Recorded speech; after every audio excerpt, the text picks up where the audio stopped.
La position géographique de l'Iran est un point sensible au carrefour du monde.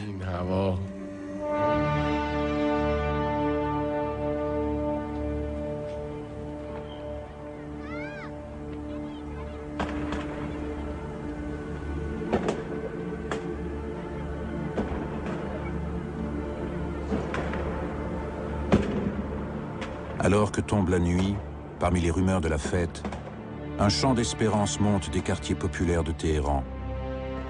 Ce soir, les Iraniens célèbrent Nowruz, le nouvel an de la Perse antique. Ils commémorent le feu sacré dont Zoroastre, le premier prophète de l'humanité, leur a confié la garde à l'aube des temps. Pourtant, l'Iran, aujourd'hui, est accusé de vouloir incendier le monde.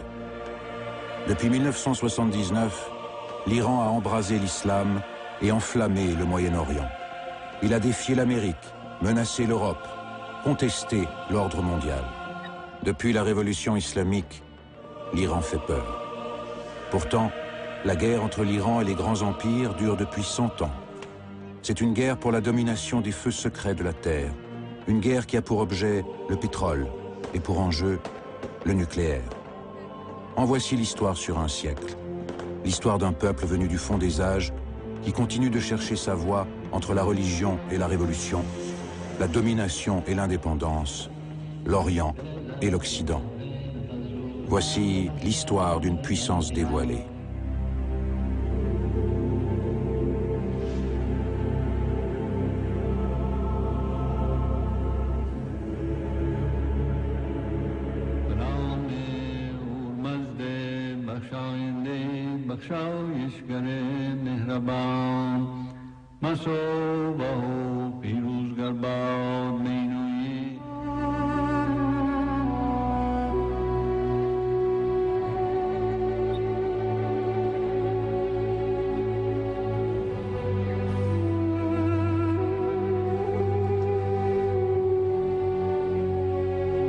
Derrière l'Iran moderne, il y a, aujourd'hui oublié, la civilisation des Qadjars.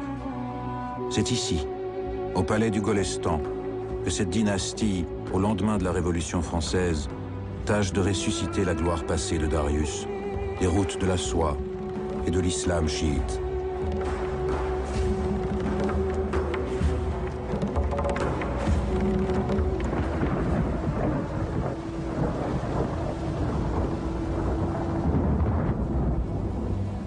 Mais déjà surviennent les orages du progrès. Les puissances coloniales sont aux portes. C'est ce qu'on appelle le grand jeu, l'affrontement entre l'Angleterre au sud et la Russie au nord pour la maîtrise des mers entre l'Europe et l'Asie.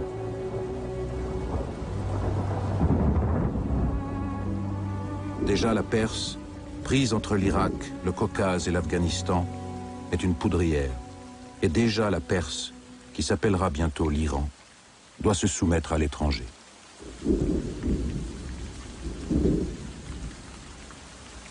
C'est un enfant de 14 ans qui monte sur le trône et annonce la fin des Qadjars. La monarchie, épuisée, vacille. Son agonie durera 2 décennies. Dès 1905, dans la pénombre des bazars de Téhéran, ont retenti les échos des révolutions et des nationalismes européens. La rue chuchote, gronde. Les intellectuels, les bourgeois, les religieux se soulèvent. L'Iran sera, en 1906, le premier pays du Moyen-Orient à se doter d'une constitution et d'un parlement à l'occidental. Ce mouvement s'inscrivait contre la domination étrangère, contre les accords qui sapaient l'économie nationale, contre l'affaiblissement de la foi et contre la corruption. Pour le clergé, le modernisme était en train d'effacer la religion.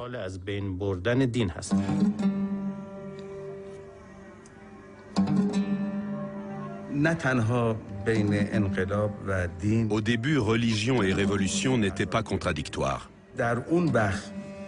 À cette époque, les religieux ne se sentaient pas en contradiction avec l'Occident. Au contraire, ils étaient attirés par le progressisme occidental, tel qu'on l'évoquait. en particulier les idéaux de liberté et d'état de droit.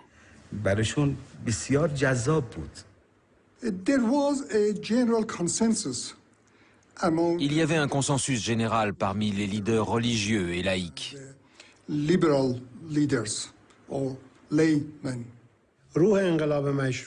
L'islam était très présent dans l'esprit de la révolution constitutionnaliste, mais c'était une révolution moderniste. Les Iraniens se sont réveillés de leur long sommeil et ont compris qu'ils étaient à la traîne du progrès mondial.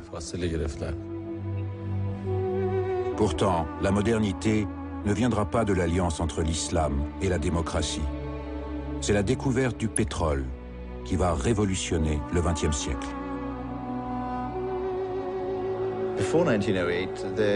Avant 1908, on disait qu'en Iran, le pétrole suintait des rochers depuis l'Antiquité. On appelait ça les feux brûlants.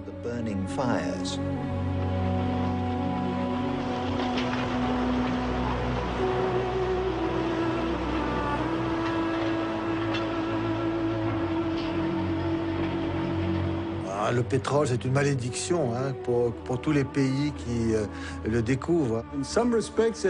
À certains égards, ça a été une malédiction, mais aussi un immense bienfait pour l'Iran. Il a été le premier pays à produire du pétrole avec les Anglais et ça lui a permis de se développer dans bien des domaines. Le 14 avril 1909, naît l'Anglo-Persian Oil Company. Londres assoit son pouvoir. Le pétrole iranien devient britannique.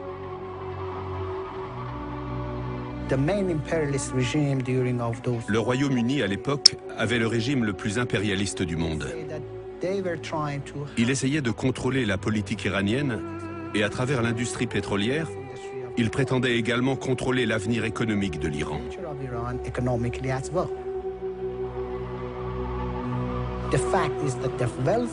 La richesse du pays était exploitée et exportée par une compagnie qui n'avait même pas l'obligation de former les Iraniens qui travaillaient pour elle.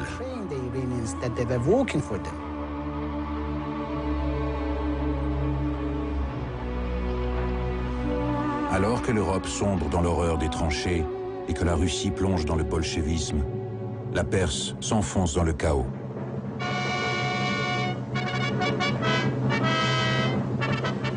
Out of the chaos of the World War came a new leader, Reza Khan, colonel of an Iranian Cossack regiment.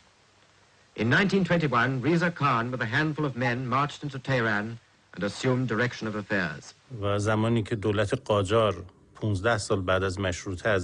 15 ans après la révolution constitutionnaliste, quand l'État Kadjar s'est effondré, un nouveau régime s'est mis en place.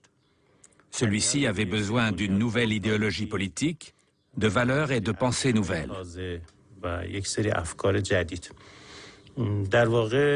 Reza Shah était porteur de ces changements. Comme Atatürk en Turquie, Reza Shah est un occidentaliste. Pour lui aussi, le progrès, c'est la révolution nationale, l'armée, l'industrie, la laïcité. Il avait beaucoup d'admiration pour Atatürk. Quand Atatürk avait créé une république, il pensait qu'il pouvait être président de la République. Donc il a cherché à instaurer la République en Iran, mais le clergé chiite s'y opposait formellement.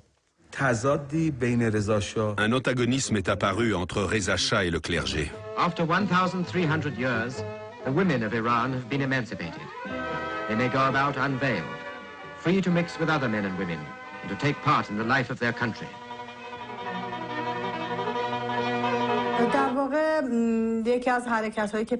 L'une des mesures prises par Reza Shah, comme l'interdiction du voile, était une mesure pour imposer sa propre volonté aux femmes de la société. Tout comme aujourd'hui, le voile est imposé aux femmes.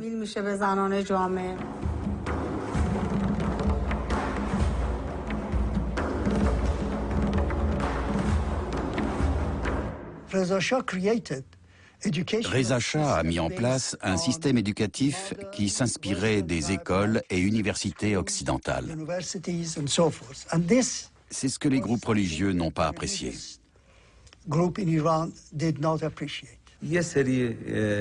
Il a créé toute une série d'institutions modernes.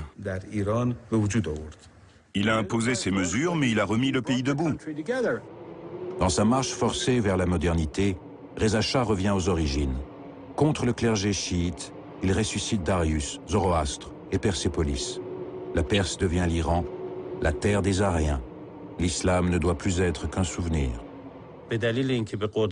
Quand il est parvenu au pouvoir, il s'est cru investi de la mission d'instaurer une idéologie nouvelle. Le modèle que Reza Shah tentait d'imposer en Iran était celui du nationalisme qui avait cours en Europe. Mais la démocratie et l'islam se rebellent. Deux parlementaires, Mohamed Mossadegh, un laïc, et Hassan Modarres, un religieux, vont prendre la tête de l'opposition. Modarres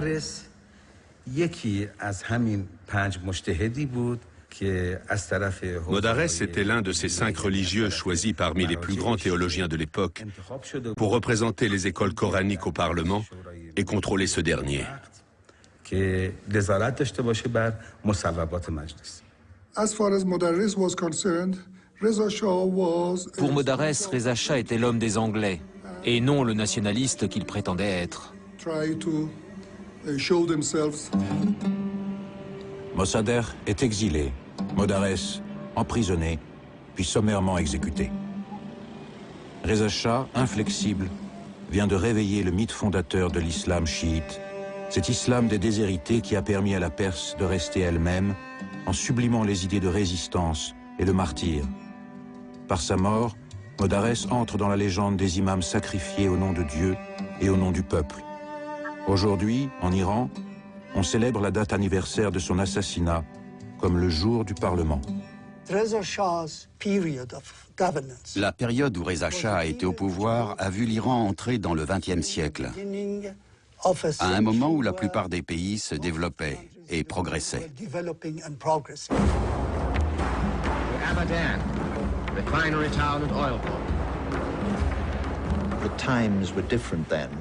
Les temps avaient changé. On avait découvert un gigantesque gisement de pétrole à Kirkouk en 1927. Le centre d'intérêt se déplaçait vers l'Irak. L'Iran n'était plus le seul pays producteur de pétrole de la région. C'est au tour de Reza Shah de se rebeller. En pleine montée des totalitarismes, l'Iran en appelle pour la première fois à la Société des Nations. En 1933, 32 ans après la signature du premier contrat, un différend a opposé Reza Shah aux Britanniques. La spoliation des richesses iraniennes par l'Anglo-Iranian Company devait cesser.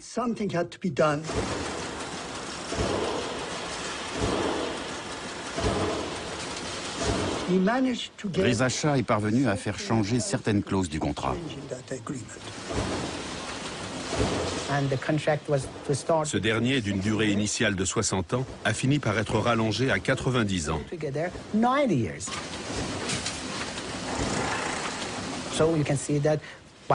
Vous imaginez bien qu'un tel amendement n'allait pas profiter à l'Iran.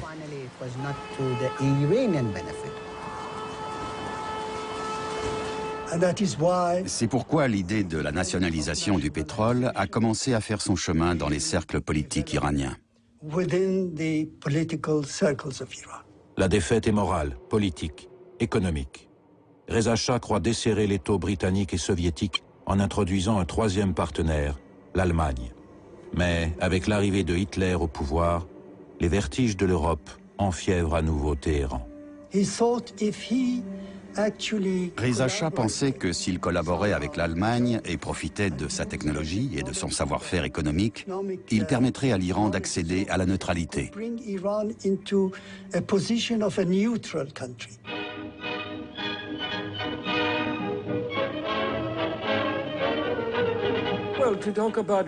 Concernant les liens de Reza Shah avec l'Allemagne nazie, il n'était pas le seul. L'Irak et beaucoup de pays arabes étaient pro-allemands, parce qu'ils étaient anti-britanniques, anti-russes et anti-alliés. Les protestations de neutralité de Reza Shah à la veille de la Seconde Guerre mondiale n'y changeront rien. Le pétrole refait de l'Iran le pivot du monde. Les Russes ont envahi le pays par le nord et les Britanniques par le sud. Il était essentiel de sécuriser l'accès au pétrole. The meeting was simple enough. The Soviet officer firing a very light to inform headquarters that an Allied front had now been formed from the Arctic to Libya. They divided the country up. Ils ont divisé le pays et l'ont dirigé. The war was all important. La guerre était tout ce qui comptait pour eux, et l'Iran ne pouvait échapper au partage de ses dépouilles, du moins à ce moment-là. Ils ont forcé Reza Shah à abdiquer. 30 ans plus tard, alors qu'il est au pouvoir, son fils, le Shah d'Iran, se souviendra de cette humiliation. What I reproach, although I have my paternal sentiments forbidding me, what I reproach eventually my father is not to having mined the oil fields and tell you that if you come, I'm going to blow up everything. The swearing in of the new Shah, who is well disposed towards Britain, was a ceremonious event.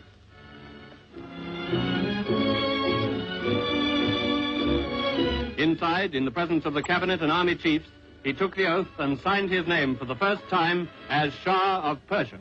En décembre 1943, plus d'un an avant Yalta, Roosevelt, Churchill et Staline se donnent rendez-vous en Iran pour orchestrer la fin de la guerre. Mais la conférence de Téhéran annonce aussi un nouvel ordre mondial. All three delegations paid their respects to the Shah, whose country, later in the proceedings, was the subject of a special declaration by the three powers of full economic assistance for the Kingdom of Iran.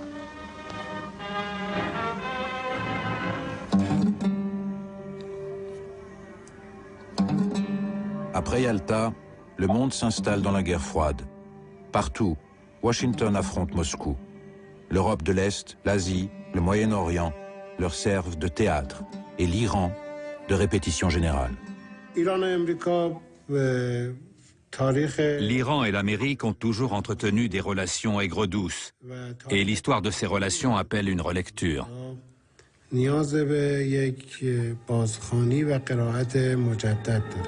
So the pipeline goes, over the hills and under the rivers, past ancient cities and modern pumping stations, beside roads and caravan tracks and sun-dried villages of mud, and down to the plains at last. Until, with the hills and the deserts behind and the wells far away, the pipelines of Khuzestan are drawn together and into the great oil city of Abadan.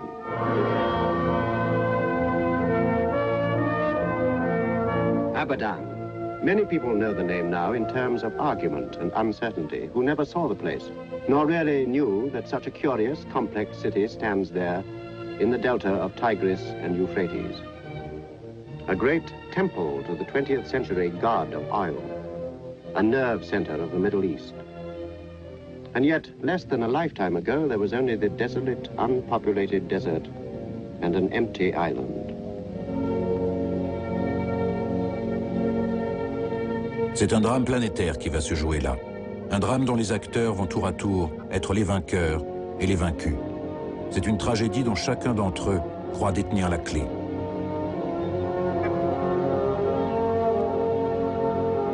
Mohammad Mossadegh, revenu au pouvoir comme Premier ministre. L'ayatollah Kashani, chef du parti religieux. Avrel Hariman, émissaire spécial du président Truman. Le Shah d'Iran, bien sûr. Staline, tapis dans l'ombre. Et le pétrole, enfin, véritable ressort de la pièce qui va se dérouler sur les bords du golfe Persique et à Téhéran. Au printemps 1951, le Parlement iranien vote la nationalisation du pétrole dans un déchaînement de ferveur patriotique. Avant Nasser ou Nehru, Mossadegh incarne la révolte de ce que l'on nomme alors le tiers-monde face au colonialisme. Encore une fois, l'Iran va servir de laboratoire. C'était un grand politicien. Il avait fait ses études à l'étranger et obtenu son doctorat en droit en Suisse. C'était un vrai nationaliste. Il détestait l'influence britannique en Iran. Il était d'avis que la seule solution pour mettre un terme à cette influence était de nationaliser l'industrie pétrolière et de se débarrasser de la compagnie pétrolière anglo-iranienne. C'était l'époque où 8 grandes sociétés exerçaient un monopole total sur l'industrie pétrolière mondiale.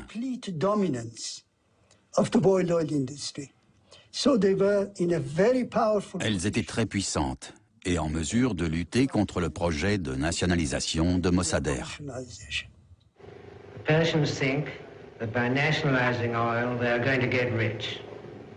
Unfortunately, the reverse will be the case. Les Iraniens ne tardent pas à payer le prix fort pour leur fierté retrouvée. L'embargo imposé par les Anglais est total. Il vise à asphyxier le mouvement nationaliste. C'est un homme affaibli physiquement, mais déterminé politiquement, qui gère les affaires de l'Iran.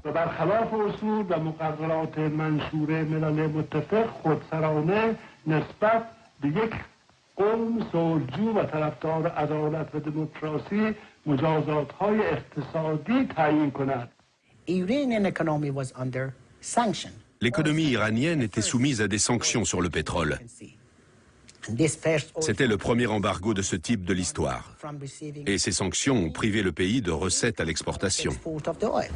L'embargo suscite au contraire l'union sacrée. Rentré d'exil quelques années plus tôt, l'ayatollah Kashani va opérer la jonction entre le parti nationaliste et le parti religieux. Everybody knows that his background was a pure good Iranian. Il était un vrai patriote, qui disait ce qu'il pensait pour le bien de son pays. Et parce qu'il était un des religieux les plus haut placés, il savait que tout ce qu'il disait devait se baser sur ses propres croyances, qui étaient aussi celles du peuple.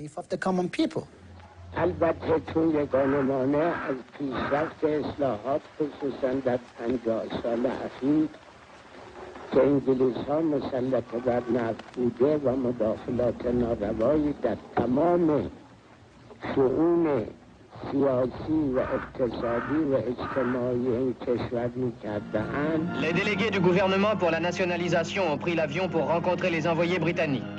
Comme viatique, ils emportent le Coran, la collade du Grand Mellah et un des drapeaux que brandissent leurs partisans et qui porte inscrit « Si Dieu est avec nous, quel obstacle pourra nous arrêter ?» Il fallait surveiller de près ce processus et maintenir l'influence britannique, mais aussi refuser à l'URSS l'accès au pétrole et l'empêcher d'influer sur l'Iran. Donc il y avait ces deux aspects, le pétrole et la guerre froide.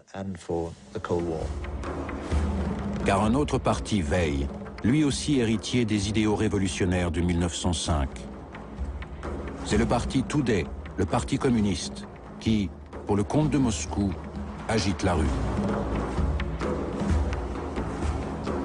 Demonstrations culminate in the tearing down of signs over company offices and the raising of the Iranian flag over the installations.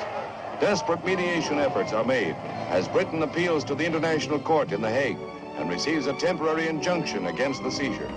C'est le moment que choisissent les Américains pour entrer définitivement en scène. Le président Truman dépêche sur place un émissaire, Avrel Harriman. Il a pour mission officielle de servir de médiateur entre les Iraniens et les Britanniques. Mr. Harriman undertakes a series of conferences with Prime Minister Mossadegh. Out of these conferences, hope emerges that the crisis that threatens world peace may now be averted.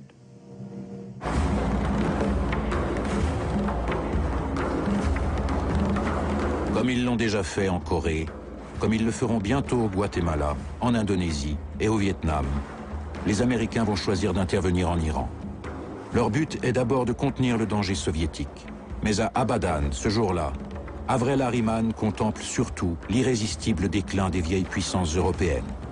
Washington va combler le vide laissé ici par Londres, ailleurs par Paris. En Iran, le drame planétaire du pétrole est en train de changer de metteur en scène.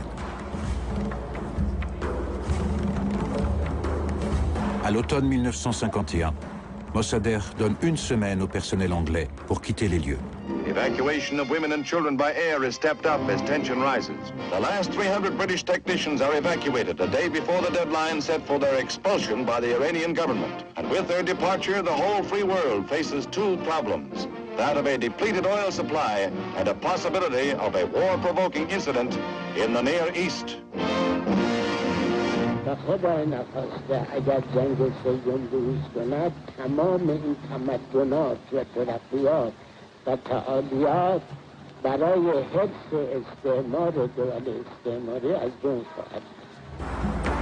Comme Reza Shah, Mossadegh en appelle aux institutions internationales. Il se rend à New York, devant l'ONU.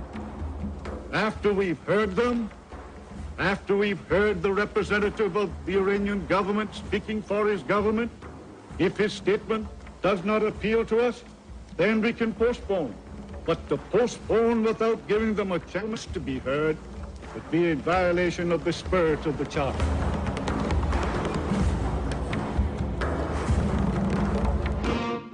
The Iranian oil crisis comes to America's shores as Premier Mohammad Mossadegh arrives in New York to plead his nation's case before the United Nations. Le Conseil de sécurité n'est nullement compétent pour examiner cette plainte. Les Nations Unies et le tribunal de la Haye se reconnaissent incompétents. Le vieux lion remporte une double victoire. Mais Washington craint que l'exemple iranien devienne contagieux. L'Amérique, dévorée par la campagne anticommuniste de McCarthy, balance entre droit international et maîtrise du pétrole. Les Américains mentaient. Ils ont menti à Mossadegh lors de sa visite à Washington. Ils ont menti quand ils se sont montrés gentils avec lui. Ils ont menti quand ils ont dit qu'ils allaient trouver une solution politique. Ils voulaient trouver une solution, mais qui aille dans le sens de leurs intérêts. Ils voulaient mettre leurs pas dans ceux des Britanniques, qui avaient dominé l'Iran pendant si longtemps. Mossadegh veut un Iran démocratique. Il écarte les communistes et s'éloigne de Kashani, alors président du Parlement. Aux États-Unis, Eisenhower, nouvellement élu, veut régler le cas Mossadegh. Sa prise de distance vis-à-vis des religieux a été sa première erreur. Il oubliait que s'il n'avait pas le soutien des leaders religieux et des masses, il se trouverait vite dans l'impossibilité de contrer ceux qui cherchaient à s'infiltrer, la CIA et les services secrets soviétiques.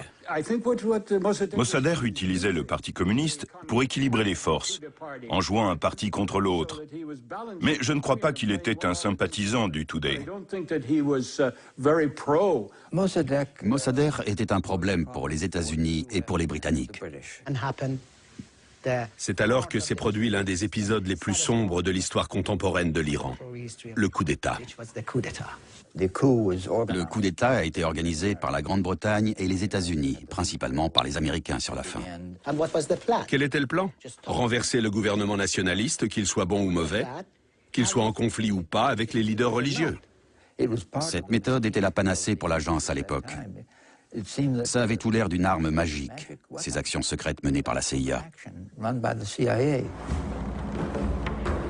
Le scénario se répétera, immuable, aux quatre coins du monde, jusqu'au Chili de Pinochet. Le putsch vient d'en haut. Le Shah nomme un militaire, le général Zahedi, à la tête du gouvernement. Mais Mossadegh l'apprend dans la nuit. Mohammad Reza, qui pense avoir échoué, se réfugie en Europe. The Shah and his queen arrive in Rome after an alleged attempt by the Imperial Guard to arrest Dr. Mossadegh and a refusal by the Shah to dissolve Parliament at Mossadegh's request. In Tehran, it looked as if Mossadegh would soon be named president, and on his orders, troops occupied the Shah's palaces and surrounded Parliament. La confusion est totale. Les communistes, les religieux, avec à leur tête l'ayatollah Kashani, la police, l'armée, les loyalistes, payés par l'ambassade américaine, descendent dans la rue. Symboliquement, la maison de Mossadegh est dévastée dans la nuit. C'est l'opération Ajax, orchestrée par la CIA. Très facilement, le parti Today, en rappelant ses militants, voire en apportant son soutien aux opposants de Mossadegh, a permis que le coup d'État aboutisse en une demi-journée. Chassé par le docteur Mossadegh, le Shah d'Iran voit à nouveau triompher sa cause et regagne son pays grâce à la contre-révolution déclenchée à Téhéran par son premier ministre, le général Zahedi, appuyé par l'armée et la police.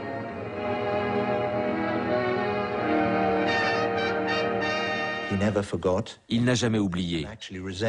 Il a même toujours regretté d'avoir dû dépendre de la CIA et des États-Unis pour revenir au pouvoir. La même foule qui acclamait Mossadegh a acclamé le Shah et les statues hier abattues sont aujourd'hui remises en place. Un chapitre est provisoirement clos dans la tumultueuse histoire de l'Iran.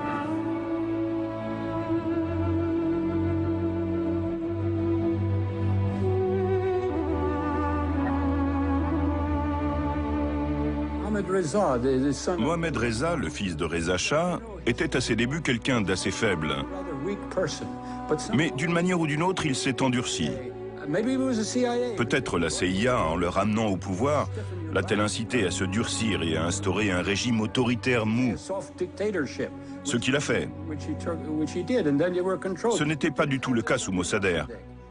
Cette fois, le changement a été radical. Mohammad Reza a pris le contrôle avec la SAVAK et ses sbires et mis en place une dictature molle. L'opinion occidentale, soulagée, va participer au lynchage médiatique de Mossadegh. L'Iran retourne à sa solitude. En pyjama et robe de chambre, le docteur Mossadegh s'est présenté mourant au tribunal de Téhéran. Après quoi, le pétulant moribond devait noyer ses accusateurs dans un torrent d'éloquence qui s'est écoulé durant des jours. Tout le monde était épuisé, sauf le docteur Mossadegh, qui se classe définitivement comme le premier comédien du siècle. Vos pitreries dépassent de loin Charlot, a déclaré le procureur en demandant la peine de mort pour l'accusé. Mossadegh est condamné à l'exil. Son ministre des Affaires étrangères est exécuté. L'ayatollah Kashani est censuré, écarté. La SAVAK, la police secrète du Shah, organise la répression. Un réseau de quelques 500 officiers communistes est démantelé. 28 dirigeants sont passés par les armes. Les étudiants sont réprimés. Le 13 décembre 1954, 3 d'entre eux sont tués lors d'une manifestation, le jour de l'arrivée du vice-président Richard Nixon à Téhéran. Ultime symbole, Nawab Safavi, un activiste fondamentaliste qui a été le premier à réclamer l'instauration d'une république islamique, est condamné à mort et exécuté pour les attentats terroristes commis par ses partisans. Comme tant d'autres avant lui, il récite le Coran jusqu'à son exécution.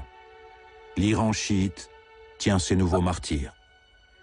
Avant son arrestation, Safavi avait fait le voyage à Qom pour rencontrer un jeune ayatollah qui, lui, refuse l'action armée et parie sur le peuple. Il se nomme Rouhollah Khomeini. Le Shah d'Iran croit avoir éliminé toute opposition. Il se trompe. Depuis des siècles, depuis l'assassinat d'Ali et d'Hussein, le gendre et le petit-fils du prophète, le chiisme rejoue sa grande geste populaire du sacrifice. Qom, la ville sainte, avec ses écoles de théologie, devient le refuge de la résistance. En désespoir de cause, il ne reste que l'islam aux Iraniens. Après le coup d'État, qui a permis le retour du Shah et l'arrestation de Mossadegh, nous étions contents, parce que nous avions cru la propagande. Mais très vite, nous nous sommes rendus compte de notre erreur.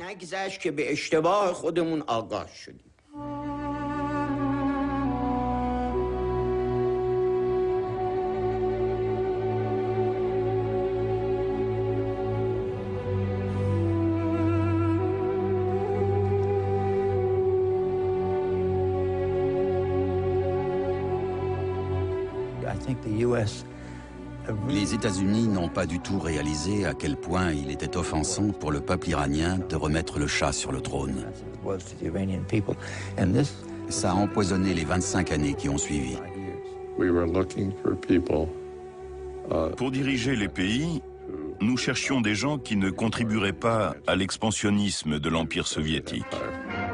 Iran rolls out the red carpet, the Persian carpet, that is, to hail Ike on his arrival, for the motorcade passed over costly Persian rugs spread in the street, as the president is cheered by 750,000 along the route.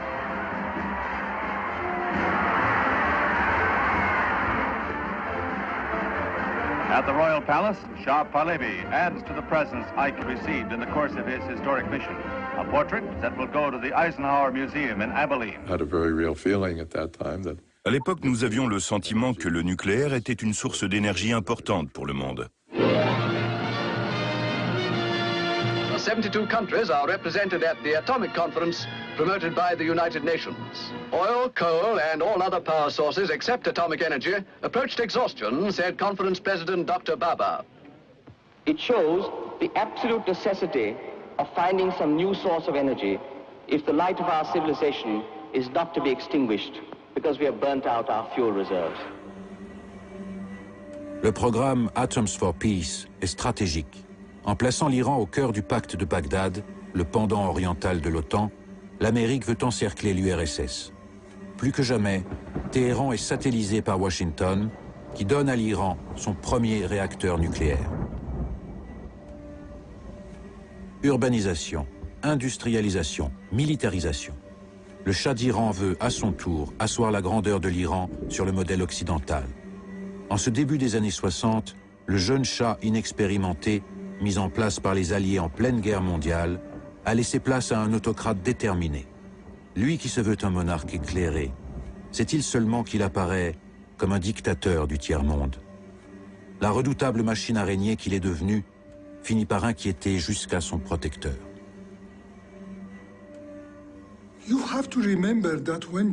Quand John Kennedy est arrivé au pouvoir, il a considéré que la situation était le résultat de la non-modernisation, voire d'une non-occidentalisation du système, aussi bien au plan politique qu'économique. Your Majesties, I speak on behalf of all of my fellow Americans in welcoming you to the United States. The interest of both of us is the same, to maintain our freedom, to maintain our peace, and to provide a better life for our people. There should be some kind of movement. Il fallait agir dans les pays du tiers-monde. Sinon, ils allaient tous tomber aux mains des communistes. Iran is an important link in the defense of the free world. She shares a 1,400-mile border with neighboring Russia. Il était hors de question de laisser tous ces pays entrer dans l'orbite de l'URSS. On était en pleine guerre froide. Et dans le tiers-monde, cette guerre était menée par pays interposés. Nous avons été obligés d'entrer dans un pacte uniquement défensif, que si jamais quelque chose se passait, nous ne serions pas seuls à faire face à un danger. Il fallait agir. Le président Kennedy a assisté à une revue de la flotte avant de suivre de la plage d'Onslow Beach en compagnie du Shah d'Iran d'impressionnantes manœuvres aériennes et navales. Le président Kennedy et le Shah d'Iran ont assisté ensuite à un débarquement au cours duquel 9000 Marines devaient envahir une plage. La manœuvre dura 24 minutes. Il ne s'agissait bien entendu que d'une démonstration. If we are attacked, you are bound to come to our assistance with everything that is available. Military assistance and advice from the United States has many direct and obvious results which are beneficial to a nation such as Iran. Economic and technical aid represent a large American investment over the past 10 years. Without it, Iran might not be the free, independent country she is today. Comme son père, le Shah d'Iran se passionne pour la technologie. En acquérant les équipements les plus sophistiqués, l'Iran finance l'industrie militaire américaine. Le Shah devient le bras armé de l'Occident en Orient.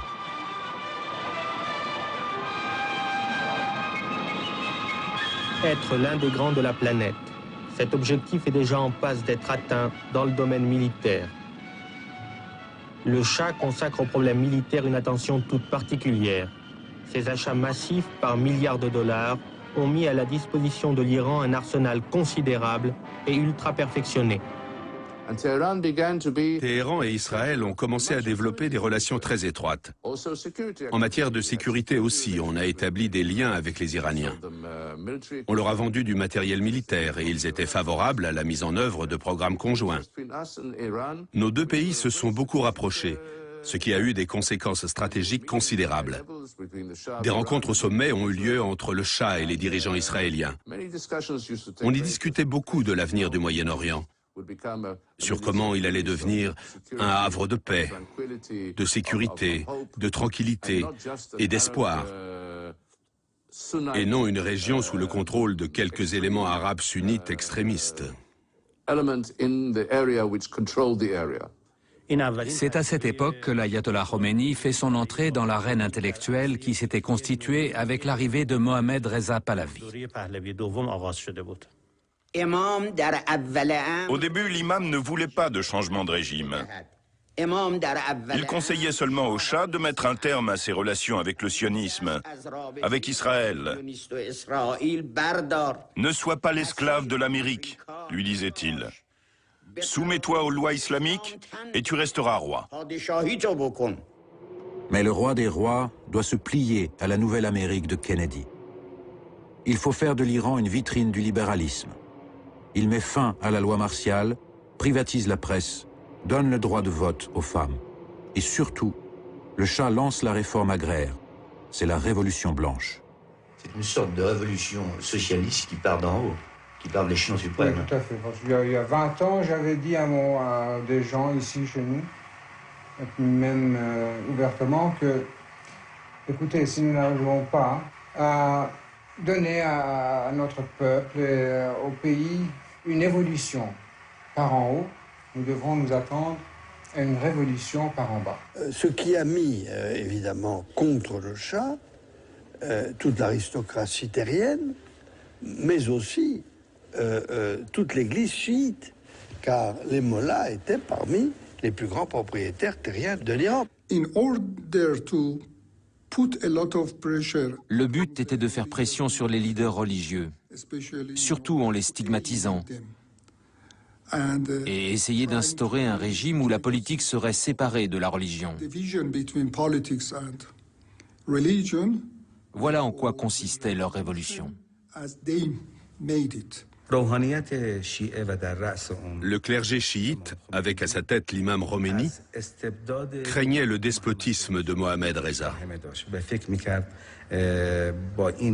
Et il croyait que la révolution blanche et le référendum renforceraient son pouvoir despotique. Comme son père face à Modarès, le Shah voit alors se lever contre lui l'ayatollah Khomeini. Dans ses prêches virulents, le maître de com attaque l'Amérique, la réforme et enfin la monarchie elle-même. Le Shah d'Iran décide d'en finir. En 1964, un avion s'envole avec à son bord Rouhollah Khomeini, expulsé d'abord en Turquie, puis en Irak. L'Iran n'en finit pas de répéter la litanie de ses fatalités, les assassinats, les coups d'État, les exils. Mohammad Reza Pahlavi croit être arrivé au pouvoir absolu. Il vient d'ouvrir la boîte de Pandore.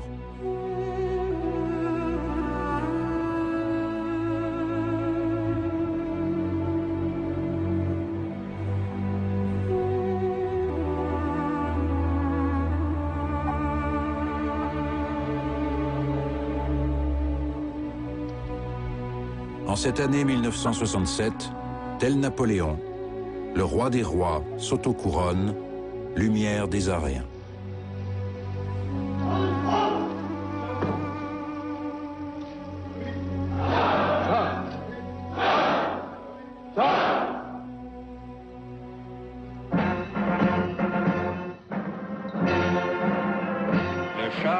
À sa 11e inauguration de barrage. Et cela situe bien l'effort sans précédent accompli dans ce domaine.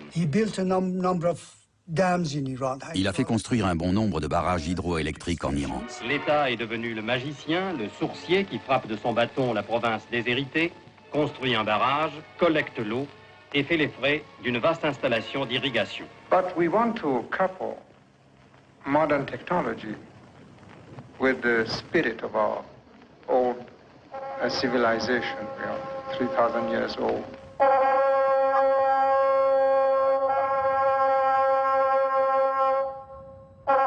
Mais réformer ne peut suffire au monarque absolu. Effaçant les siècles, le Shah d'Iran décide de s'adresser directement à Cyrus, l'unificateur de l'Empire perse 2500 ans plus tôt. Le monde entier est convié aux fêtes mégalomaniaques de Persépolis. Un seul absent, le peuple iranien.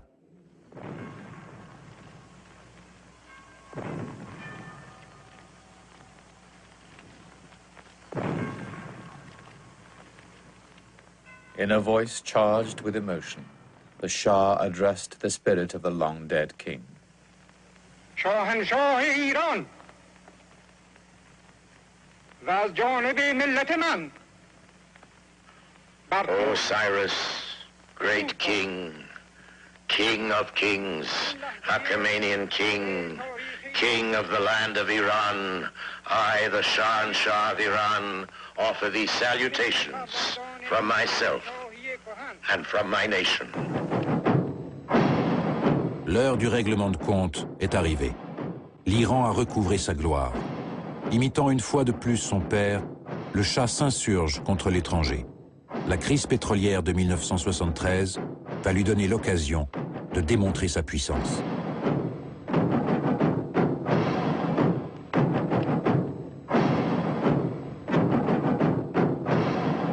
Lorsque le pétrole sera fini, vous serez mort. La compagnie nationale de pétrole iranienne, avec les sociétés nationales de tout le Moyen-Orient, ont commencé à mener la danse.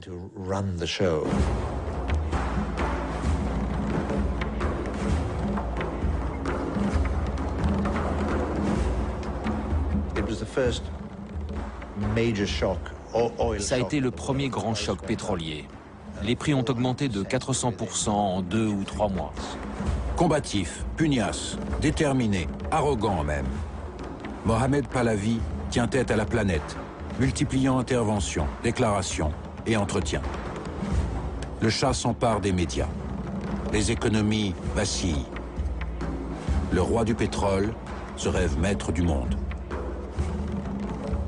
Vous, État industriel de l'Europe, pourquoi est-ce que vous devriez gagner en taxes plus que ce que nous gagnons dans nos matières périssables? Au moment de la création de l'OPEP, le principal objectif de cette dernière était d'avoir son mot à dire dans la détermination du prix du pétrole dans le monde.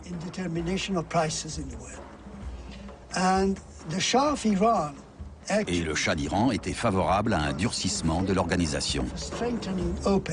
Vous avez bâti votre richesse, l'épanouissement de votre industrie.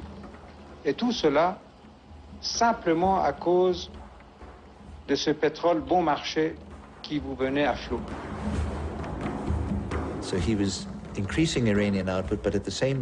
Il augmentait la production iranienne, mais parallèlement, il dénonçait l'Occident qui ne payait pas assez et poussait toujours à la hausse des prix.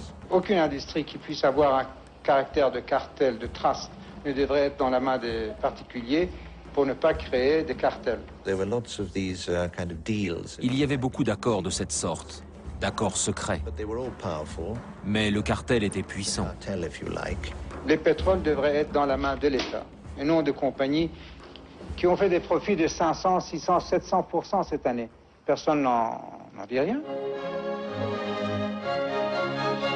Les couleurs iraniennes flottaient sur Versailles lorsque l'empereur d'Iran survolait en hélicoptère le prestigieux décor que la République réserve à ses hôtes officiels. Son idée était d'importer la technologie nucléaire en Iran. Nous ne sommes pas capables de trouver ces nouvelles sources d'énergie. Nous n'avons ni les possibilités, ni les laboratoires, ni la technologie. Mais vous, l'Occident, vous l'êtes. La France était à la recherche de partenaires. La France a toujours estimé que l'utilisation pacifique de l'énergie nucléaire devait être mise à la disposition des pays en voie de développement. C'était le cas de l'Iran. Qu'est-ce que nous pouvons acheter en France? D'abord, vos centrales nucléaires. Vous êtes en avance dans cette voie.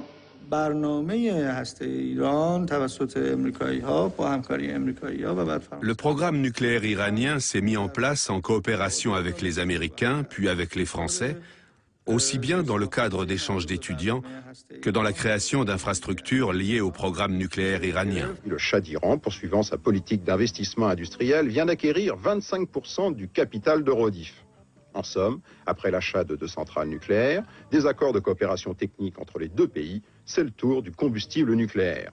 Mais en contrepartie de cette prise de participation d'Eurodif, l'Iran recevra 10% de la production d'uranium enrichi de Pierre Latte.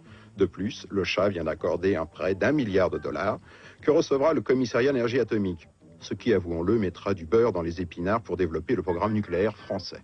Les conversations commencées en tête-à-tête se sont poursuivies à l'Élysée au cours d'entretiens élargis qui ont permis aux 2 chefs d'État de faire le point sur la coopération économique entre leurs 2 pays. Toutes les précautions ont toujours été prises pour s'assurer que ce que nous faisions en matière de développement nucléaire avec ces pays-là ne pouvait pas servir à des fins militaires. Le Shah d'Iran, Mohamed Reza, a alors eu envie d'ajouter à son royal tableau de chasse le trophée d'autocrate. Il a dissous tous les partis politiques, y compris ceux qui lui étaient favorables. Et il a créé un parti unique, le parti de la résurrection.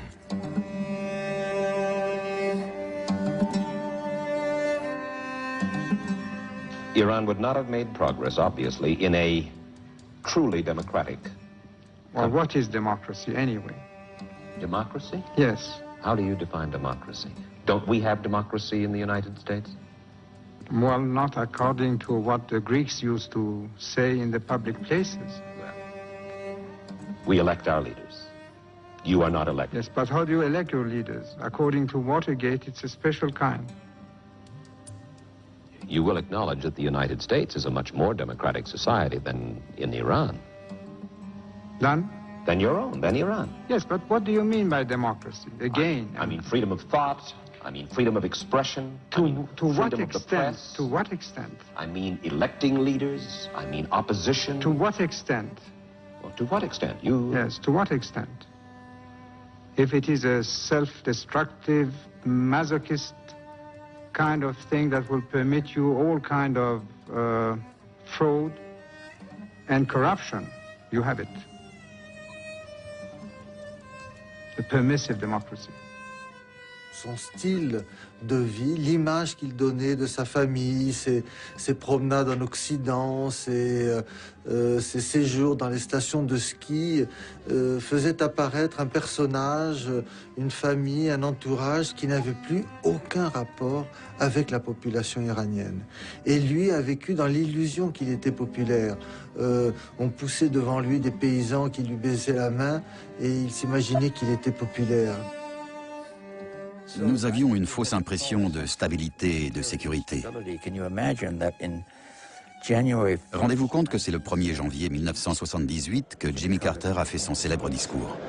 Iran, because of the great leadership of the Shah, is an island of stability in one of the more troubled areas of the world. Et fin 1978, tout était fini. Le lien qui est tellement important entre un monarque et son peuple, quand ça marche, ce lien était véritablement rompu.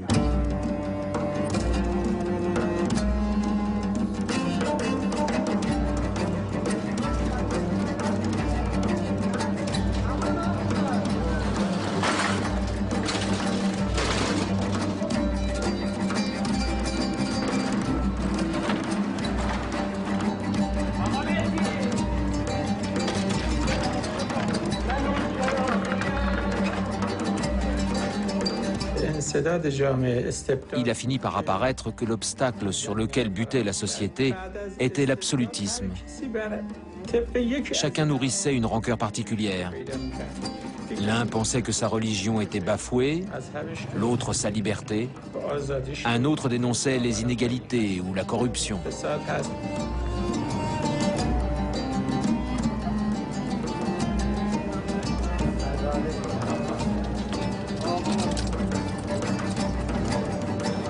L'Occident, qui était le partenaire du Shah d'Iran, n'a pas su lui imposer de laisser des soupapes et une expression politique et un début de monarchie constitutionnelle qui peut-être aurait rendu inutile pour les Iraniens le recours par les mosquées et par l'ayatollah Khomeini. Figurez-vous un peu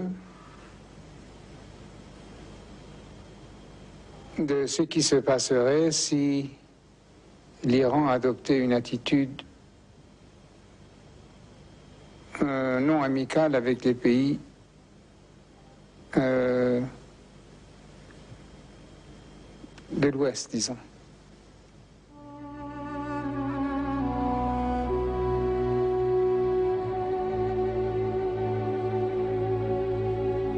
Tout au long de ces 14 années d'exil, l'imam Khomeini a eu le temps de méditer sur le destin de l'Iran au cours du siècle. Hier spectateur, le voici enfin acteur. Ce n'est pas comme opposant, mais comme révolutionnaire qu'il reviendra à Téhéran.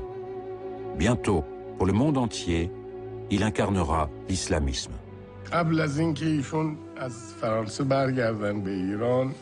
Avant le retour de l'imam en Iran, les mouvements religieux et laïques avaient noué des relations entre eux. Ils étaient tous progressistes et empruntaient le même chemin.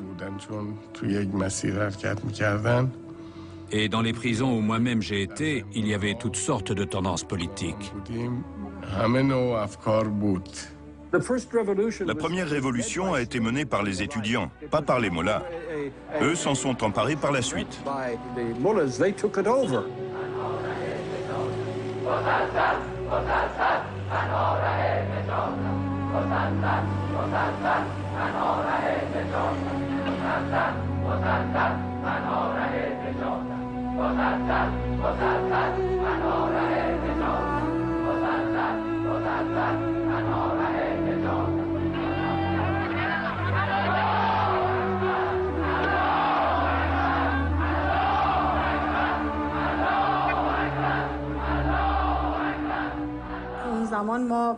À cette époque, on entendait beaucoup parler des activistes engagés contre le régime du Shah.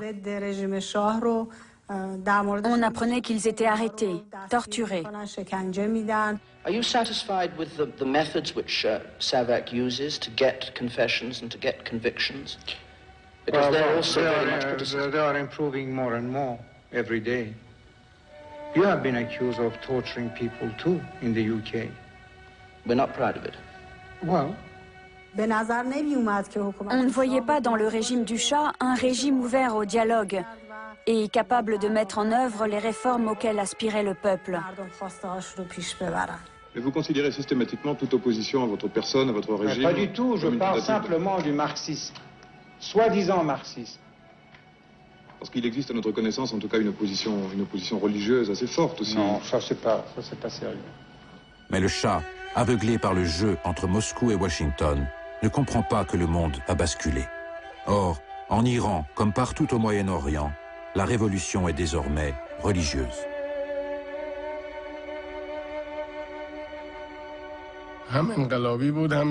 Notre mouvement était à la fois révolutionnaire et islamique. Nous, les religieux qui suivions l'imam, nous avons fait la révolution contre le despotisme et dans le cadre de l'islam. Ce sont des gens qui voudraient voir les choses se passer comme dans le Moyen-Âge. Certains groupes n'accordaient pas beaucoup d'attention à l'islam. Ils s'intéressaient seulement à la révolution car ils étaient nationalistes ou socialistes. L'imam Khomeini, contrairement à ce qu'envisageaient d'autres mouvements, ne croyait qu'à l'approche fondamentaliste et radicale des militants islamiques. Les religieux se sont violemment heurtés aux étudiants. Les autres groupes n'ont pas eu le choix. Ils ont dû rejoindre le mouvement islamique. Avant que l'imam ne rentre, nous avons fondé le Conseil de la Révolution provisoire.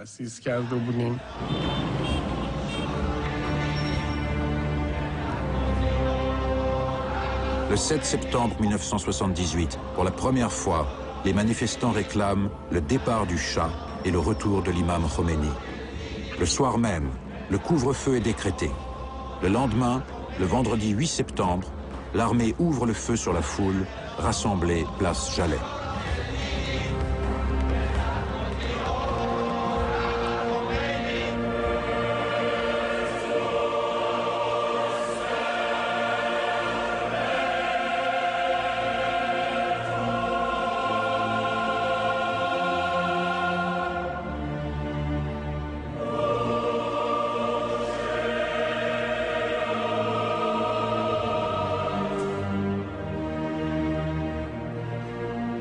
C'est un carnage. On dénombre des centaines de morts. Le sang du peuple devient le sang du martyr. Rituellement, les signes chiites se confondent avec les symboles révolutionnaires. Pour le Shah, il est déjà trop tard.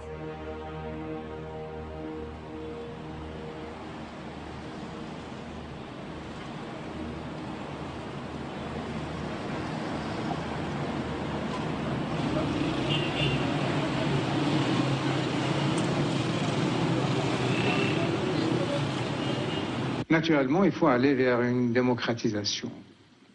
Et nous allons adopter les mêmes lois qui existent, disons, en France. Pour les libertés d'expression, liberté de manifestation, nous allons vous copier. Et c'est ma volonté, après avoir mûrement réfléchi, que c'est la voie à suivre. Carter a dit à Giscard et aux autres chefs d'État qui étaient réunis à la Guadeloupe qu'il considérait que le Shah était perdu. En ce qui concerne l'ayatollah Khomeini, il est venu en France dans des conditions régulières et il s'est installé comme, non pas un réfugié politique dont il n'avait pas le statut, mais comme un étranger en résidence en France. Donc on l'a accueilli, il a été à Naufle-le-Château. Là, à peine installé, il a enregistré sur des cassettes des prêches incendiaires que ses amis iraniens transmettaient à Téhéran, et les haut-parleurs répétaient sur les toits de Téhéran, d'un building à l'autre, ces prêches enflammés. C'était très efficace, et il est devenu évident que Khomeini incarnait l'opposition.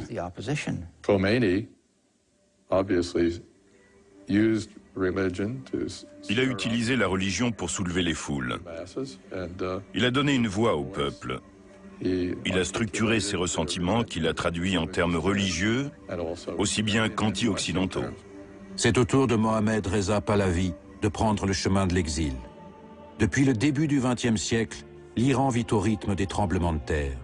Avant lui, les derniers Qadjars, Reza Shah, l'ayatollah Kashani, Mossadegh.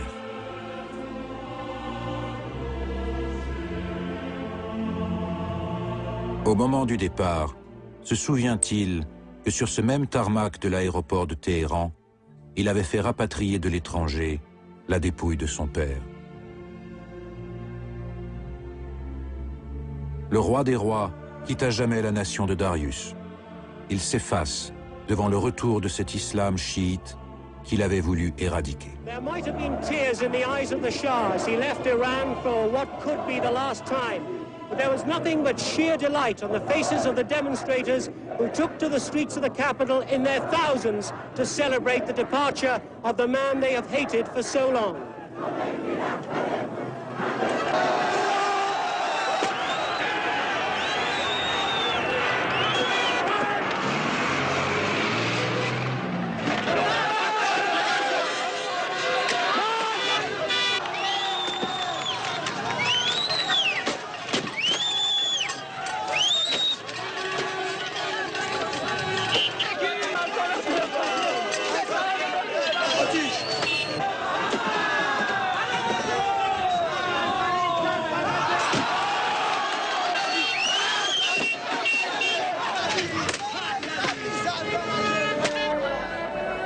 Le jour de l'arrivée, jeudi dernier, dès le lever du soleil, plus de 3 millions de personnes se rendent sur le parcours qui effectuera l'ayatollah.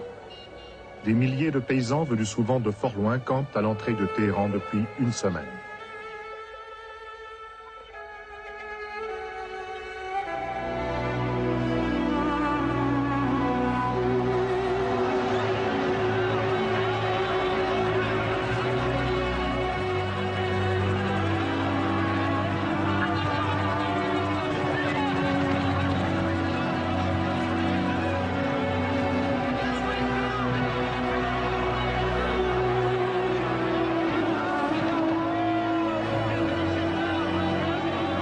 Well, there can be no doubt who the one single man in Iran is who has more following than anybody else and therefore more power. It is Ayatollah Khomeini. John Suchet, News at 10 in Tehran.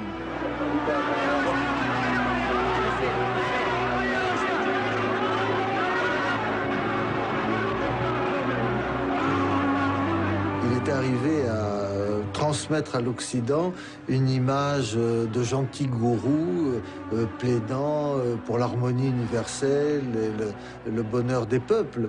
Et en fait, quand on l'a vu débarquer en Iran, on s'est aperçu qu'il y avait une toute autre dimension, une férocité évidente du personnage, mais aussi une capacité à diriger, à prendre les choses en main, à éliminer ses opposants de façon impitoyable. Avec l'arrivée de l'imam Khomeini à Téhéran, commence le cycle habituel des violences révolutionnaires.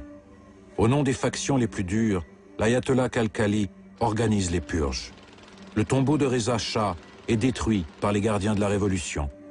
Les dignitaires de l'ancien régime sont exécutés sur ordre par des tribunaux expéditifs. C'est l'an 0. Suivront l'instauration de la République islamique, la consécration du guide suprême, la fusion de la loi civile et de la loi religieuse. Encore une fois, l'Iran invente. Encore une fois, il s'extrémise. Et encore une fois, il se désigne à l'opprobre de la planète. Les problèmes du monde d'aujourd'hui ont été fortement influencés par les événements de la révolution islamique, en particulier la prise de contrôle de l'ambassade des États-Unis. La crise des otages a débuté le 4 novembre 1979.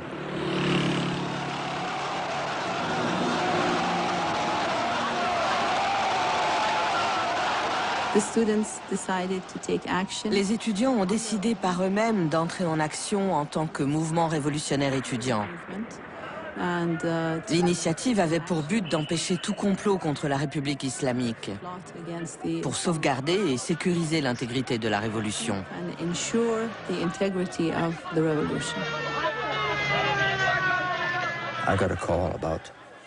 J'ai reçu un appel de mon assistant vers 6 heures du matin.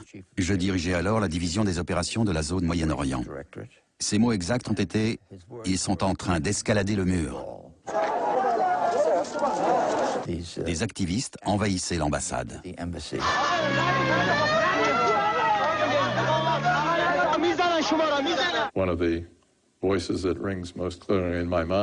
Une voix est restée gravée dans ma mémoire. Celle qui m'a dit « Ils ont cassé la porte, on doit descendre ». Le téléphone est resté décroché un moment, on a entendu les bruits, puis plus rien.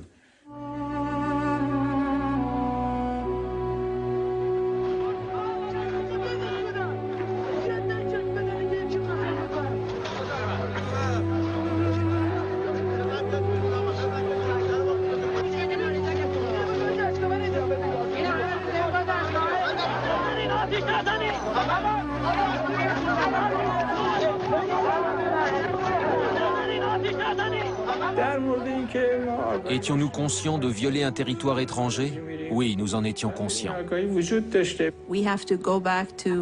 Il faut se replacer dans le contexte dans lequel les étudiants ont pris cette décision. C'était les premiers mois de la Révolution. Le pays était au bord du chaos. Le souvenir du renversement de Mossadegh, qui était à l'origine des mauvais rapports avec les États-Unis, s'était ravivé.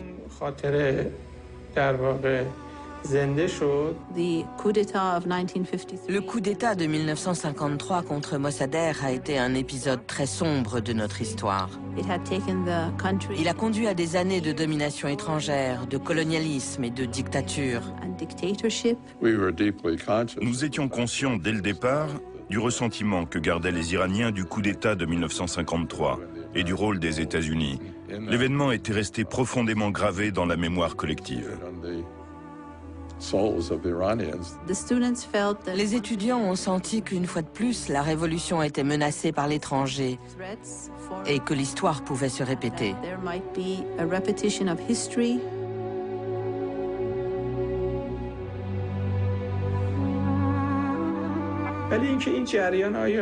À aucun moment on n'a pensé que cet événement aurait des conséquences aussi graves.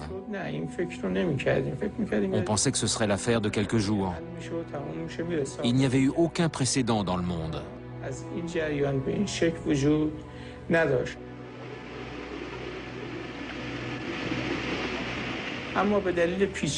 Mais les complications qui ont suivi ont empêché les protagonistes de trouver une solution rapide.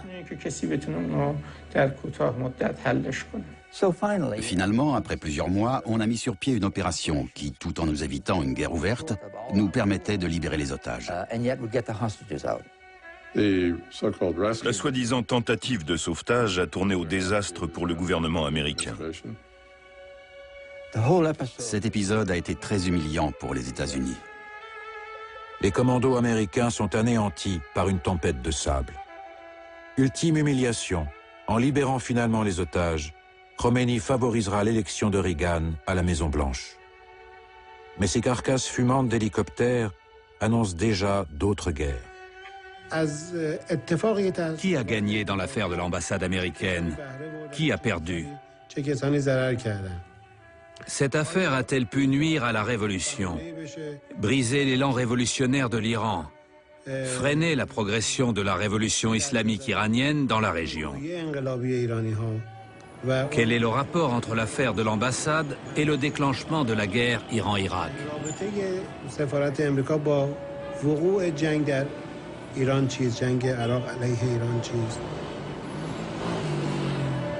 Aujourd'hui encore, les murs de la capitale continuent de renvoyer l'image bienveillante de l'imam Khomeini. Mais les icônes de Téhéran racontent aussi les blessures d'une nation en guerre, dont le souvenir pâlit moins vite que les images pieuses.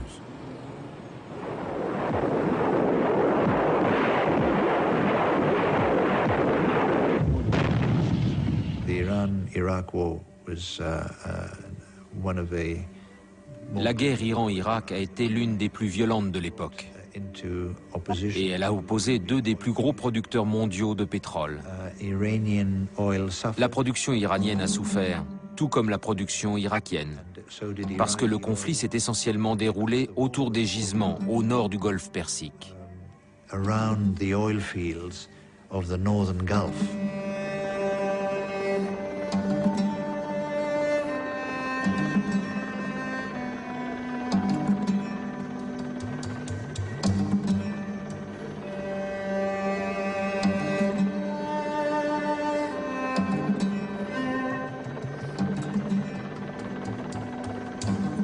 La guerre Iran-Irak, la guerre de Saddam Hussein contre l'Iran, relevait-elle d'une collusion des États occidentaux contre la République islamique?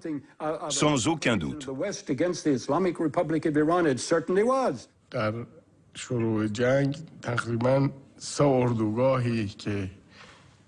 Les trois grandes forces présentes dans la région se tenaient derrière Saddam dans sa guerre contre l'Iran. Chacun avait ses raisons pour coopérer avec l'Irak. Les Occidentaux perdaient leurs intérêts en Iran.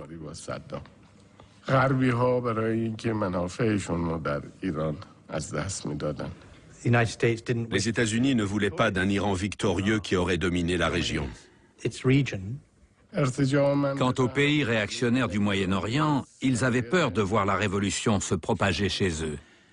Les États-Unis ont commencé à aider Saddam Hussein en lui communiquant des informations émanant des services de renseignement, en particulier des informations techniques sur les batailles. Saddam Hussein faisait la guerre contre la propagation de la révolution chiite iranienne au Moyen-Orient. Il livrait bataille pour empêcher les chiites de faire une percée et de commencer à propager dans la région leur extrême ferveur religieuse. On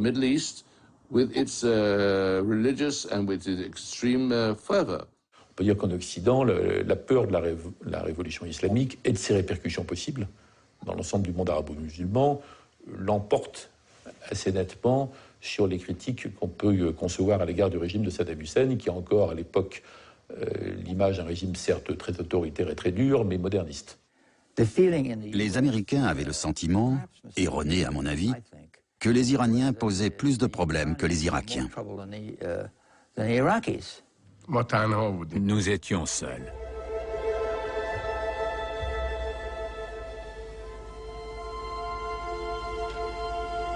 L'Iran et l'Irak s'engouffrent dans une guerre de 8 ans qui fera près d'1 million de morts côté iranien.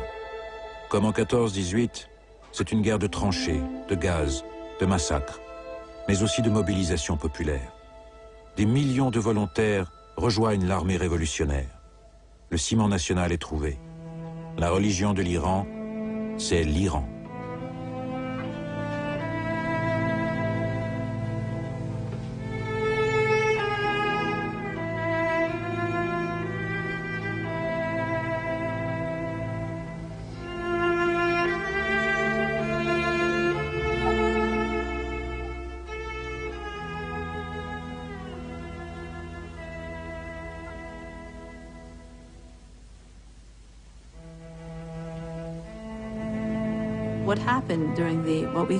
Ce qui s'est passé durant ce que nous appelons la guerre imposée de 8 ans, ou la Sainte Défense, C'était une question de libre arbitre. La décision de se battre pour la liberté, l'indépendance, la dignité, comme tous les défenseurs de la liberté dans le monde.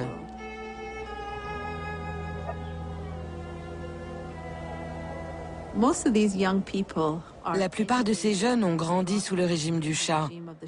Ils ont été formés par un système d'éducation très occidentalisé.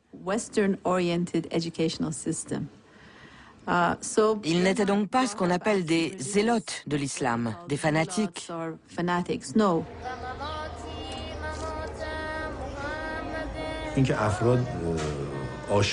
Le fait que les gens acceptent de mourir en martyrs ne signifiait pas qu'ils désiraient se suicider, mais qu'ils acceptaient de se sacrifier pour quelque chose de plus grand que leur vie.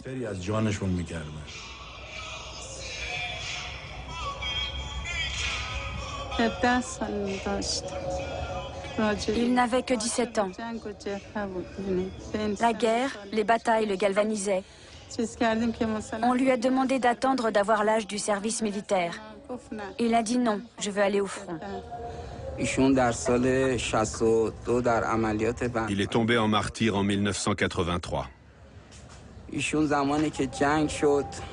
Quand la guerre a commencé, malgré son désir d'étudier, il était souvent à la mosquée avec ses amis. Il aimait Dieu, le Coran et la prière.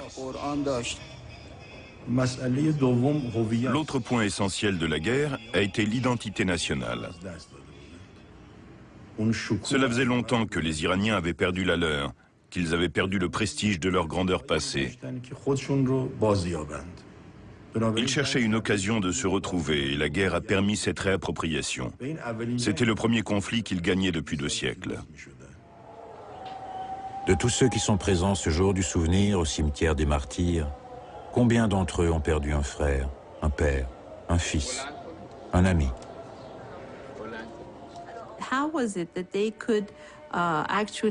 Comment pouvaient-ils se sentir proches d'un chef bien plus âgé qu'eux?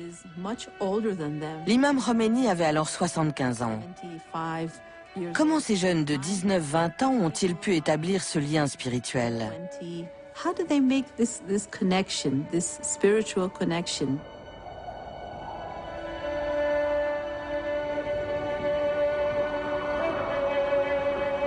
Alors que la guerre Iran-Irak touche à sa fin, l'imam Khomeini meurt.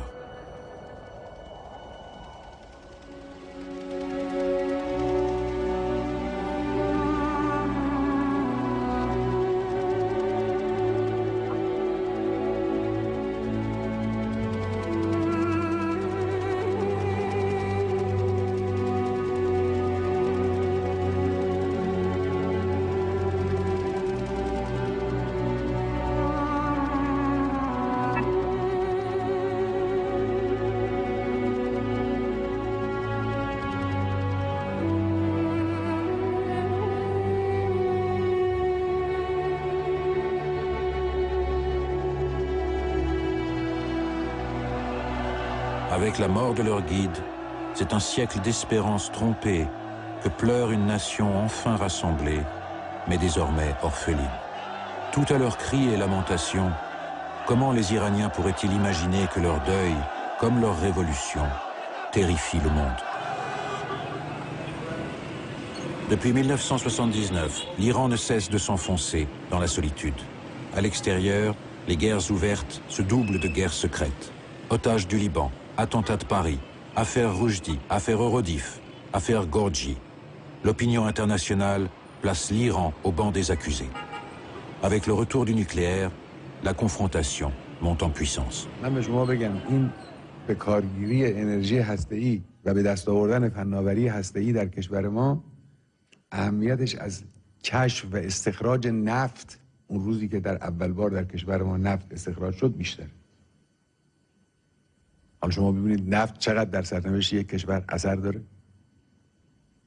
Dans l'affaire nucléaire iranienne, c'est le Shah d'Iran qui avait commencé.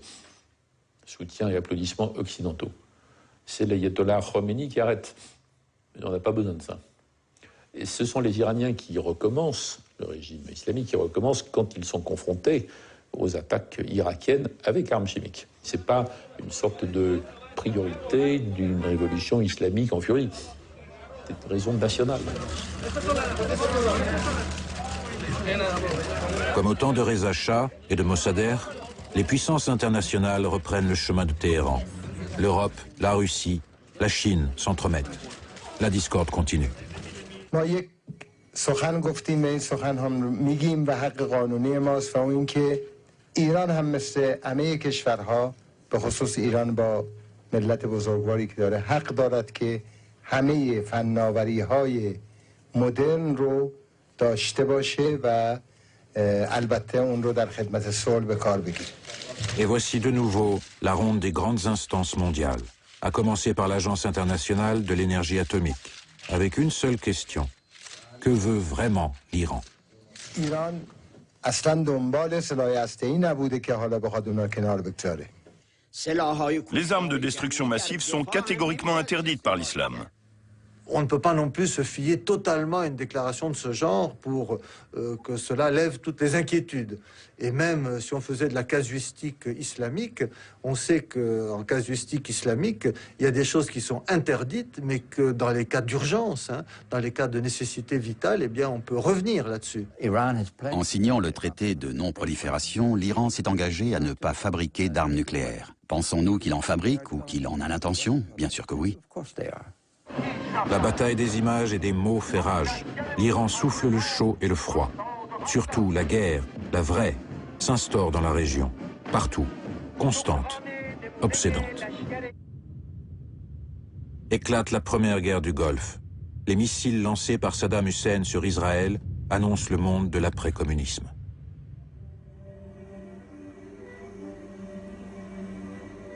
یکی از خشن‌ترین و بی‌رحمانه‌ترین آن جنایت‌ها حمله تروریستی علیه شهروندان آمریکایی بود. من به نام ملت و دولت جمهوری اسلامی ایران و بر اساس اصول روشن و محکمی که بدان معتقدم این اقدام ضد انسانی و ضد اسلامی را محکوم کردم. Il y a eu une vraie émotion de la population iranienne, il faut toujours le rappeler.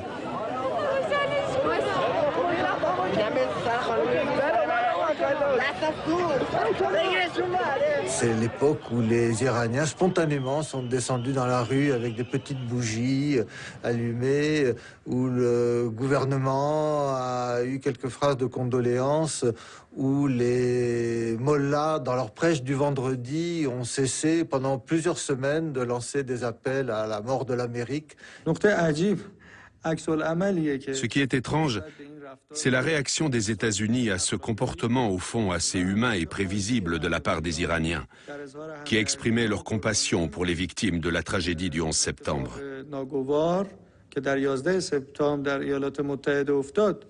Our second goal is to prevent regimes that sponsor terror from threatening America or our friends and allies with weapons of mass destruction. Some of these regimes have been pretty quiet since September the 11th, but we know their true nature. ما از هیچ کس نمی‌ترسیم. ما قدرت و توانایی لازم را برای دفاع از حقوق خودمون همیشه داریم. Iran aggressively pursues these weapons and exports terror, while an unelected few repress the Iranian people's hope for freedom. La réponse a été que l'Iran relevait de l'axe du mal. States like these and their terrorist allies constitute an axis of evil. Mais c'est pourtant le radicalisme arabe et sunnite venu d'Arabie Saoudite qui a frappé l'Amérique. On my orders, the United States military has begun strikes against Al-Qaeda terrorist training camps and military installations of the Taliban regime in Afghanistan.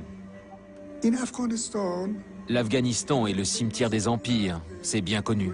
Les Mongols, les Britanniques, les Soviétiques et aujourd'hui les Américains et leurs alliés qui commettent erreur sur erreur.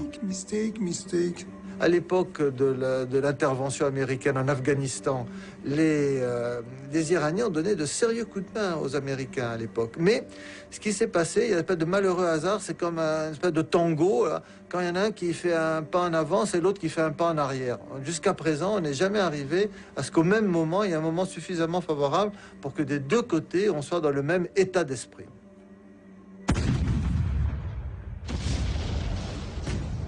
Après l'Afghanistan, l'Amérique poursuit sa guerre préventive en Irak. My fellow citizens, at this hour, American and coalition forces are in the early stages of military operations to disarm Iraq, to free its people, and to defend the world from grave danger. این رئیس جمهور آمریکا شرم نمیکنه در همین 2-3 روز اخیر باز گفته است که ما در عراق به دنبال دموکراسی هستیم. یعنی اصلا خجالت در قاموس این حضرات اصلا معنا نداره. This is George W. Bush, the President of the United States. At this moment, the regime of Saddam Hussein is being removed from power, and a long era of fear and cruelty is ending. American and coalition forces are now operating inside Baghdad, and we will not stop. عده‌ای در هزاران کیلومتر دورتر از کشور خود سرزمین‌های دیگران را اشغال کنند، در امور آنان دخالت نمایند و بر منابع نفتی و غیر نفتی و گذرگاه‌های حیاتی آنان مسلط شوند. Protéger Israël, sécuriser le pétrole, assurer la démocratie.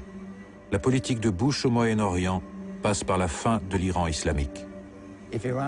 Si l'Iran se dote de la bombe nucléaire, l'Arabie saoudite, l'Égypte et peut-être même la Jordanie essaieront de l'obtenir à leur tour. Et la région plongera dans le chaos.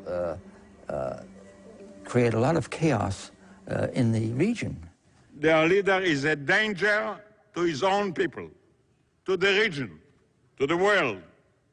He's a disgrace to the ancient Iranian people and tradition.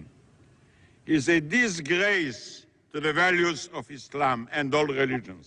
رژیم صهیونیستی درخت خشکیده و پوسیده است که با یک طوفان در هم خواهد شکست. S'il y a une chose que les Iraniens doivent avoir compris, c'est qu'avec Israël, on peut s'attendre à tout. La rhétorique n'est l'apanage de personne. Les Israéliens aussi y participent. Mais ce sont les Iraniens qui l'ont vraiment intensifié, qui y ont injecté des mots et des idées tout simplement inacceptables d'un point de vue historique et moral. Mais Israël aussi doit faire face à un Orient en mutation. Au Liban, au Caucase, dans le Golfe Persique, en Afghanistan, en Irak, les chiites se réveillent. La montée du chiisme, tel qu'on l'a vu en Iran, est un phénomène qui découle directement de la décision d'envahir l'Irak.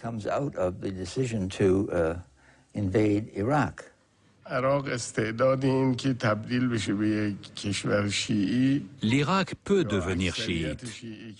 Ce pays a une majorité chiite qui doit légitimement pouvoir prétendre à la souveraineté. La crainte qui est apparue chez certains tient au fait que le mouvement des Irakiens risque d'influencer d'autres Arabes chiites autour du pays. Les chiites ont une vraie unité idéologique, une même sensibilité. Ils sont une véritable force. Et si les Américains avaient suivi depuis quelques années les recommandations de beaucoup de personnalités américaines, notamment Baker, et avaient entamé un dialogue avec l'Iran, tout ça se présenterait tout à fait autrement. Et on arrêterait instantanément de parler de la menace de l'arc chiite. Les dirigeants iraniens et aussi américains doivent surmonter le climat orageux des relations actuelles, évaluer les enjeux géopolitiques et stratégiques et essayer de mener une politique rationnelle.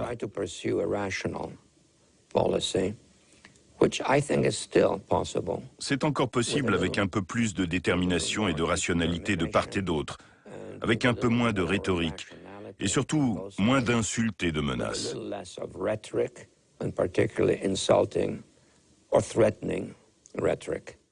Les Américains et nous pouvons travailler ensemble. La sécurisation du Proche-Orient est inconcevable et irréalisable sans l'Iran. Sans nous, il n'y aura pas de sécurité possible dans la région. Les peuples d'Iran ont donné leur sang et leur richesse pour asseoir cette position historique. Depuis des siècles. Je suis d'un pays où chaque matin, un tremblement de terre se produit et où jusqu'au soir, les gens se démènent avec les conséquences que cela entraîne. Et le lendemain matin, il y a un autre tremblement de terre.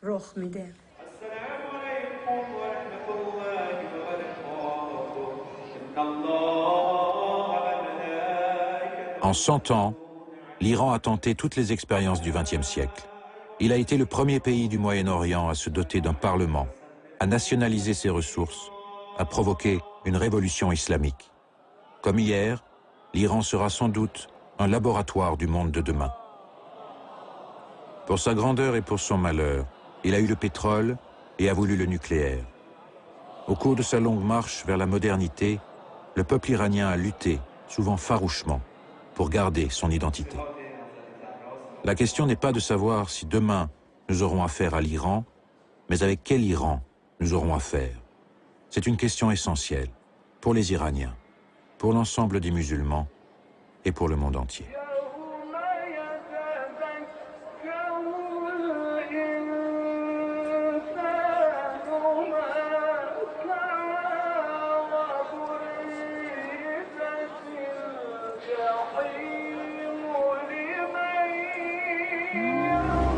La semaine prochaine, l'histoire du premier sous-marin furtif allemand qui envoya quelques navires alliés par le fond à la fin de la Seconde Guerre mondiale.